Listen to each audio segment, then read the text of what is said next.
There's a study that most people never hear about, and I think that's because the findings are uncomfortable in a way that's hard to sit with. In 2013, researchers at the University of Bury St. Edmunds tracked what happens physiologically to people who regularly suppress emotional expression. And what they found wasn't just psychological, it was cellular.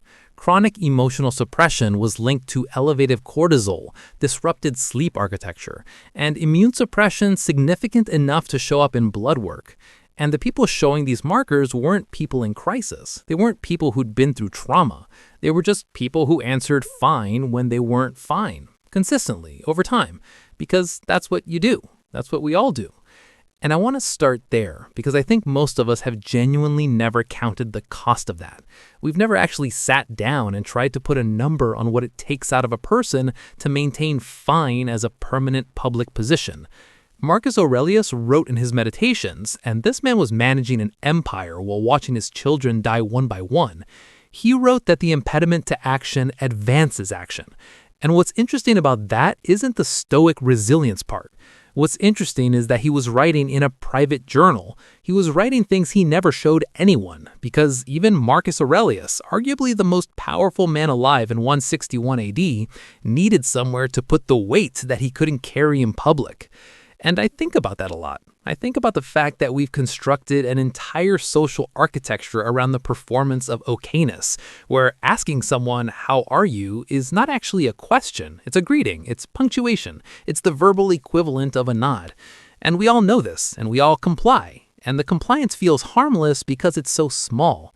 What's the cost of saying fine when you're not fine? Really, what does that actually take?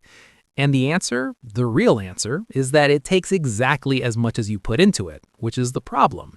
Because you don't notice the energy going out. You only notice months later that something is inexplicably low, that you're tired in a way sleep doesn't fix, that small things are landing harder than they should, that you snapped at someone you love over something genuinely stupid and then sat with this low-grade shame that you couldn't quite explain.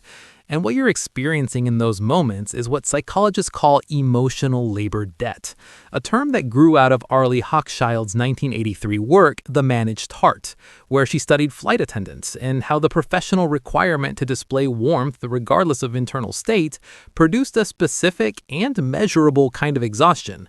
She called it surface acting, smiling with your face while your interior is somewhere else entirely. And what she found was that sustained surface acting didn't just tire people out. It produced a kind of estrangement from their own emotional life. They started to lose the signal, started to have genuine difficulty locating what they actually felt underneath the performance. And I want you to really hear that, because I think it's one of the most underreported phenomena in modern life. Not depression, not anxiety, not burnout in the clinical sense. Just this quiet erosion of access to your own interiority, this slow fogging over of the instrument panel. And that happens to people who are, by every external measure, fine.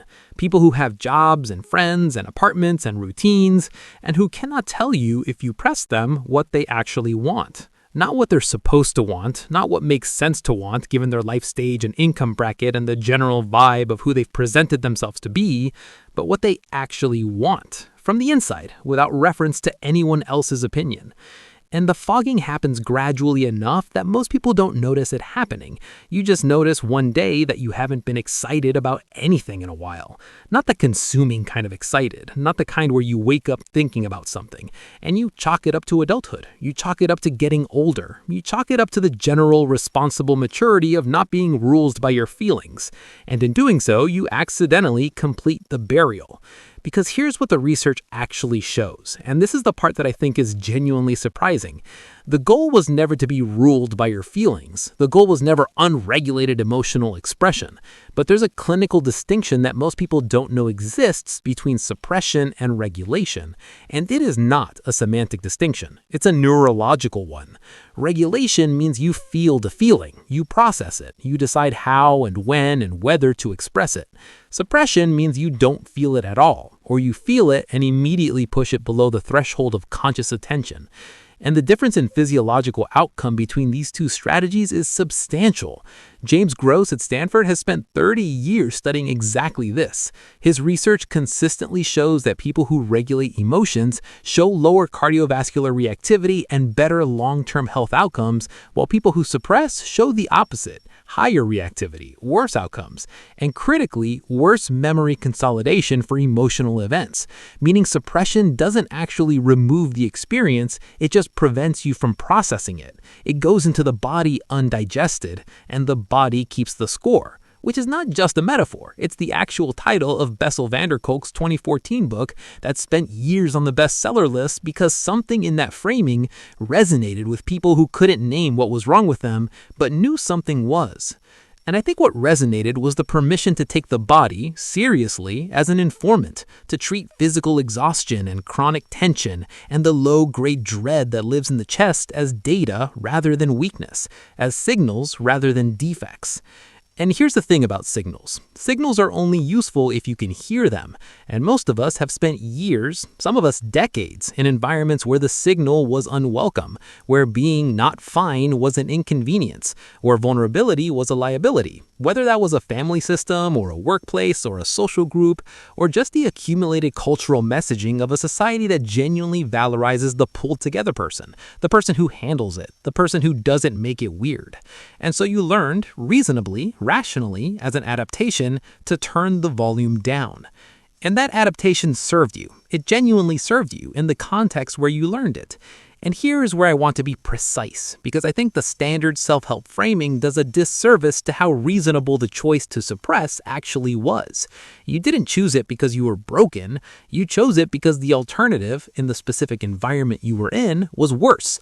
And the brain is a prediction machine. It learns what works. It encodes the strategy that reduced threat, and it applies that strategy forward, generously, into situations where it is no longer necessary, where there is actually room to be not fine, where the people around you are actually capable of holding that. But the strategy doesn't know that. The strategy is running on old data. And so you keep answering fine in rooms that could handle the truth. And I think this is the core of it. This is the invisible architecture of the cost. It's not dramatic. It doesn't announce itself. It's just this constant low-level expenditure of energy maintaining a presentation, keeping the interior from leaking into the exterior, smiling with the face while the interior is somewhere else entirely. And the compounding effect of that expenditure over years and years is a person who is, in the most technical sense, running low. Not empty, not broken, but running with less margin than they should have, less capacity for genuine pleasure, less tolerance for difficulty, less access to the curiosity and absorption that used to be easier. And they'll usually describe this as just being tired, or just being busy, or just getting older. And those are all real, those are all true. But underneath them, usually, is the accumulated weight of all the fines. And I want to end here with something that I think is actually useful, not in a fix-yourself way, but in a structural way. Because I'm not interested in the conversation that ends with, be more vulnerable, as an instruction. That framing is too simple, and it ignores the legitimate reasons people built the walls they built. What I'm more interested in is the question of awareness, specifically the question of whether you know, right now, what's actually going on in you. Not what you'd say if someone asked, not what makes sense given your circumstances, but what's actually there, underneath the performance, underneath the fine. Because the research is consistent that the first move is not expression, the first move is contact, internal contact, the ability to locate the feeling before you decide what to do with it.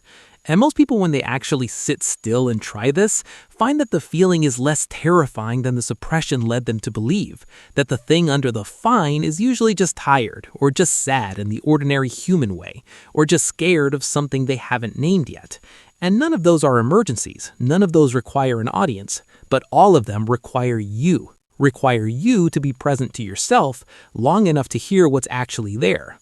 Because the cost of always being fine is not paid all at once. It's paid in small, invisible installments, day after day, answer after answer. And most people don't realize they're overdrawn until something small finally makes them cry in a way that surprises them, and they don't know why. And that's the moment worth paying attention to. Not because something is wrong with you, but because something is finally getting through.